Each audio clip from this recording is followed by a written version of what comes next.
I was on a roll with the Mrs. Doubtfire 2 sequel idea, and my girlfriend calls me, and then it's like, all right, I'll just make it a two-parter. And for all the 10 people that watch this, you can have one beer this weekend. Okay, Mrs. Doubtfire 2. So this is my crazy idea. Obviously, Robin Williams is not with us anymore. But that doesn't mean the franchise has to die. Okay? We got 9 billion meat bags on Earth. One of them's got to look similar to Robin Williams and have gone to Juilliard or some kind of art school. I don't know. All right, so here's the sequel. It's gonna take place 10 years later. Whenever the children attend their first year of college, freshman year of college. So that's a little hint of what the movie's about. Let's say over those 10 years, we can have a flashback, or it could just we're experiencing, we're learning about what happened to these characters since the first movie. Basically, I'm just going to refer to them as their actor's name. Robin Williams, he's had some midlife crisis, some issues, some mistakes. It really doesn't matter what they are, even in real life. When divorce or separations occur, does it really matter? Unless, the end result is what matters. He was separated from his family, and it happened again. Maybe he's just estranged from his kids, and he focused on his career, his voice work. Because I know he did voice work in the first movie. Let's say it's not, because he's already divorced from his wife. Let's say he doesn't have, it's not the same conflict that caused the issues in the first movie. This time, he's on the straight and narrow. He's focused on his career.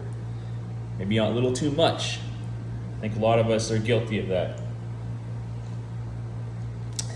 And before Robin Williams knows it, his kids are already going to be attending university next year.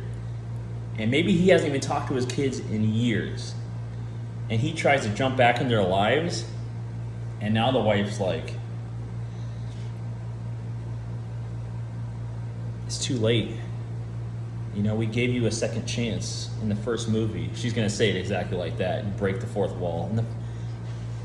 In the first movie, remember? Mm-hmm. And Robin's like, oh, hey, now I'm doing the genie's voice. Hey, ow. Oh, hey. So he screwed up again. And even the kids don't even want to see him. They're like, Dad, you weren't there for my 15th birthday, my 16th, or even my 17th. Now, again, you're only here now because Mom called you. Let's say. Even if it's not true, that's what the kids believe, right? A lot of the moms control the narrative if the kids live with her most of the time. Maybe I'm speaking out of experience. I don't know. So Robin Williams is just like, he's just like sitting in his car, hitting the steering wheel. He's like, stupid, like, where have all the time gone? Where have the years gone? What was I doing? I was just working as a job turkey. It's a fool. And I totally forgot what was important. And then he keeps hitting he keeps hitting a steering wheel, and then the glove box to his car opens up and some mail falls out. And he sees Like this is some old, let's say he did voice work for a character that was attending a university. Or maybe it was just an ad for ITT Tech, whatever, some kind of college institution. And he's thinking, wait, my kids are going to be attending,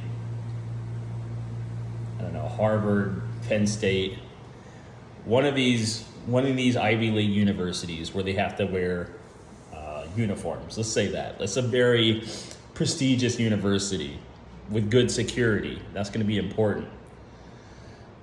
And all the kids, let's just say all the kids are, okay, I know that the kids have a 4-year age difference. Let's say that one of the kids is, I want all the kids to be attending. Okay, they're not necessarily attending their first year of college, but all the kids, they're a wealthy family. They decided the youngest is doing their first year in college, the middle, let's say the other two are close enough in age where they're attending their second year of college. And so they've moved to be closer to their youngest sibling. And so they're all attending this college for the first year. Whew, man, I got to push all those left-wing barriers out of my brain. Like, okay, yes, I just wanted them all in the same school to simplify this story. And so all the kids, they have earned their Harry Potter school uniforms. I want it to be like a very fancy school, good security. You can't just walk into this campus and talk to the students. And Robin Williams drives up he's like, the wife won't even let him see his children off to college. She's like, it's too late. I don't want them to be distracted by your career. Harold or whatever his name is. Damn, I should be an actor. And so the kids leave, and he's like, Robin Williams is like, and then he drives to the university. And he's like, yeah, I have 3 children that attend this university, this Ivy League school, and the security guard is going to be, man, I wish Chris Farley was still alive. Maybe it could be his brother, but some comedian. It can't be too campy because the first movie was just like, it's that 90s charm where, just like Casper, that's another sequel idea for that one. Just like Casper and some other movies, it's like, it felt real. Like when the videotape ended, it felt like they were possibly continuing their lives. That in movies nowadays, I can tell it's filmed in Vancouver, BC. It's filmed in this green screen. It's when the movie's over, the actors go home. They get in their cars and they go home. And I get that vibe from most movies nowadays. But movies from the 90s, I don't know what it was. It's just the actors seemed more innocent, and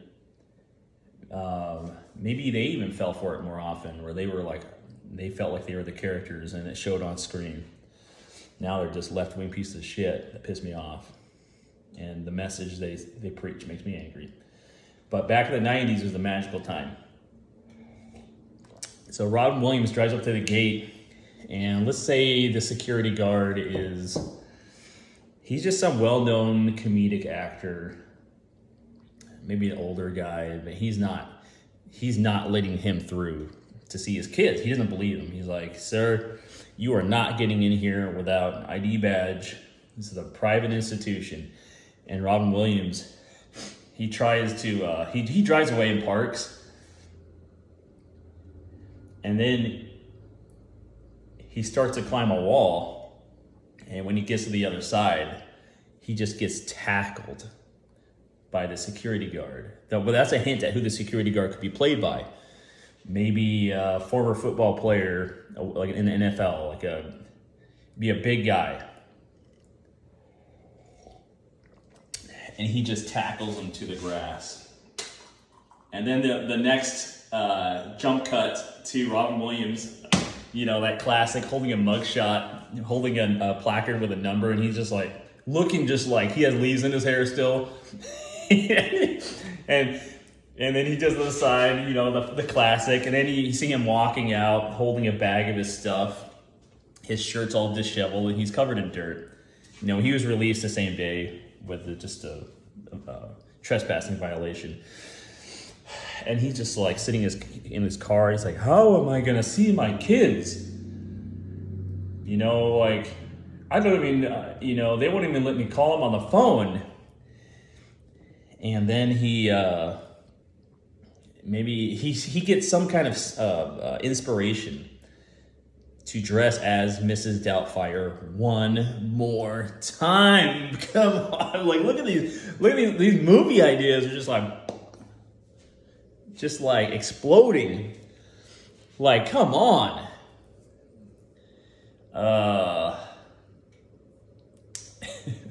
So he can't just be a babysitter. I mean, the kids are in college, right? How would Mrs. Doubtfire, she can't just walk into campus.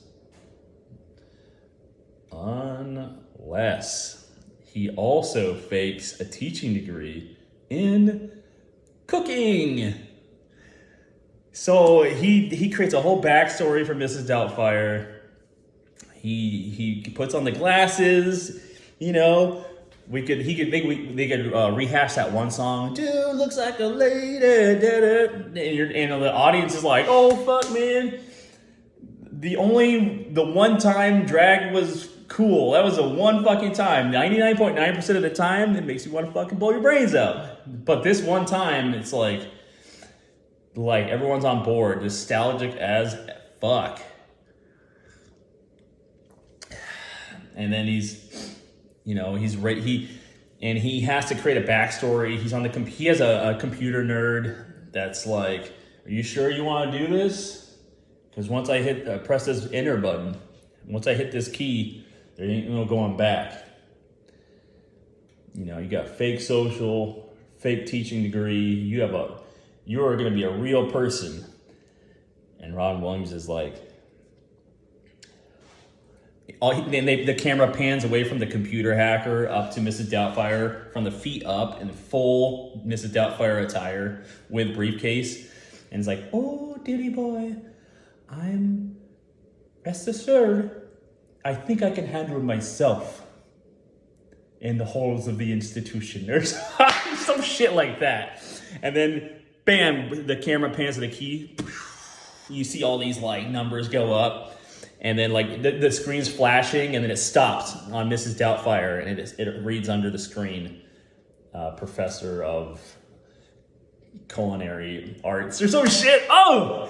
And then in the next scenes, Mrs. Doubtfire, the kids are in the classroom. Let's say they're all in the classroom together. All three of his kids in the front row for convenience sake. Even though, you know, one of them's a sophomore, one's a freshman, whatever. They're all in the front row. And somehow the computer hacker also, the kids are like, what, you're in here too? And they're all confused on how they got stuck in this culinary arts class, this like 100 level class. And they're like, we aren't even like, did you sign up for this? And they're like, no. And then in comes Mrs. Doubtfire, and the kids are like, no way, it happened again. And they're like, Dad? And everyone else in the class, because the computer hacker signed up, like, it looks like a real class. Like, they infiltrated this Ivy League school for sure. And everyone's like, huh? Like, what the youngest, all three kids yell out, Dad? And then the whole classroom's just like looking at them like this is some classic 90s slop, like misdirection, confused, like, you know. And then Mrs. Doubtfire is like, oh, I hope your dad doesn't look like me, because maybe he has some other issues, you know, like, or something. And so that's the movie. He gets closer to his kids after being estranged from them by becoming a college professor at their school. Because the whole premise of the movie, it only works if you have to have the same premise where he does not have access to seeing his own children. He's either by his own mistakes or the mistakes of the child care or the child support system of our country. He cannot see his kids when he wants to. And I think the way I explain this, it makes it a little bit more realistic, where he was just focusing on his career this time. And even at this point in the first movie, the kids, they never lost any love for their dad. It was the ex-wife that saw how he was likely he was verbally abusive or dismissive in their marriage, and it caused a lot of conflict. She didn't want the kids to see them fight over finances, whatever. But it'd be and the sequel would be called Mrs. Doubtfire 2, like Halls of Education, or maybe it's Mrs. Remember all those Ernest movies? Maybe it could be a tagline like Mrs. Doubtfire 2, or Mrs. Doubtfire gets educated, Mrs. Doubtfire 101. Oh fuck, that's the name of the movie. Mrs. Doubtfire 101. It's like because it's a class. Woo! My brain power. God, it was like I have these movies. I swear to God, I thought that was a real movie. Where I looked it up and it wasn't there. Like it never existed. I don't know if there's a script somewhere that's similar to what I've just said. And the movie would have continued where, obviously there'd be, in the middle of the movie, there'd be some conflict where people start to catch on that he's not a accredited teacher. We could have a rival teacher, someone that kind of looks or a similar attitude to Shooter McGavin from Happy Gilmore, just a real dick that keeps harassing her in the teacher's lounge or whatever. And Mrs. Doubtfire just gives good, give these return quips, like, "Oh, laddie, were you spanked as a wee boy?" And then he's like, "Yes." He starts crying or some shit. And so it's like all the classic annoying college professors, or you got the hot female college math teacher, and maybe Robert Williams is trying to create some kind of love with her, but he can't reveal who he is. So maybe he's like, this other female college professor has some issue in her life, like an abusive boyfriend. Yeah, that's it. And he wants to get close to her, but he also is like, I can help her. And so Mrs. Doubtfire knocks this guy out in the parking lot, and all the students watch it. And Mrs. Doubtfire is like, he was late to class. And then the whole school will be like, yeah, oh my god, make this movie. Fuck. All right, I'm just so amped on coffee, and yeah, that would be Mrs. Doubtfire 2 in a nutshell. I don't know if there'd be room for a third one.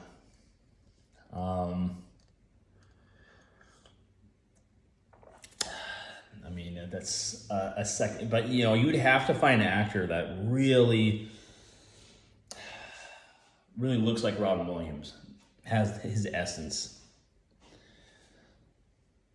I don't know. How old are his kids? Did he have any sons? Did he go to Juilliard? Man.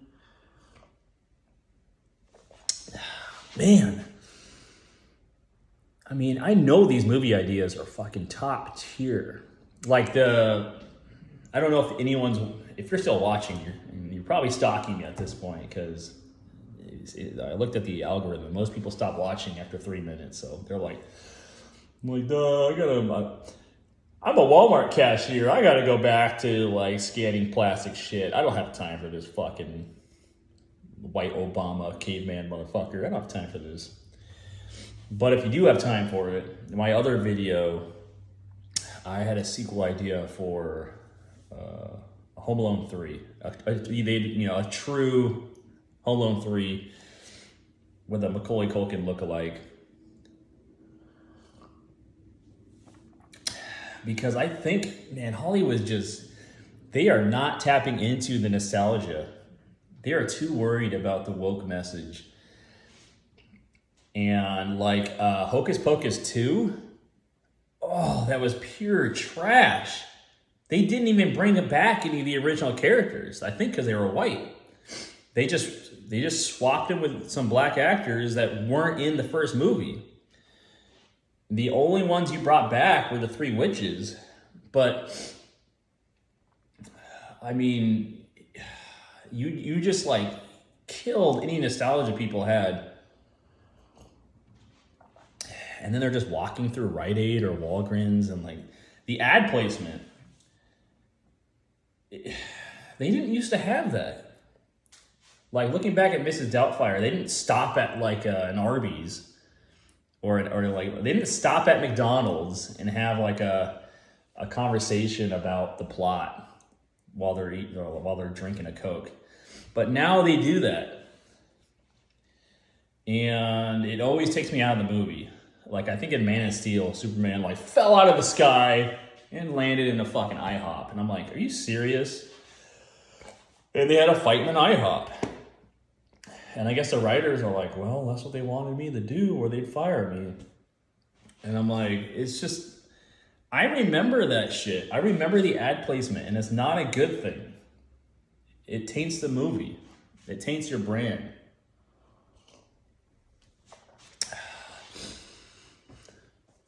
They just didn't used to do that because I think people were more wholesome and innocent. And I don't think it was entirely about the money. Now, I don't know. Now it's different. It's about sending out some message, the woke message. Anyways, that's why Mrs. Doubtfire 2. Any idea?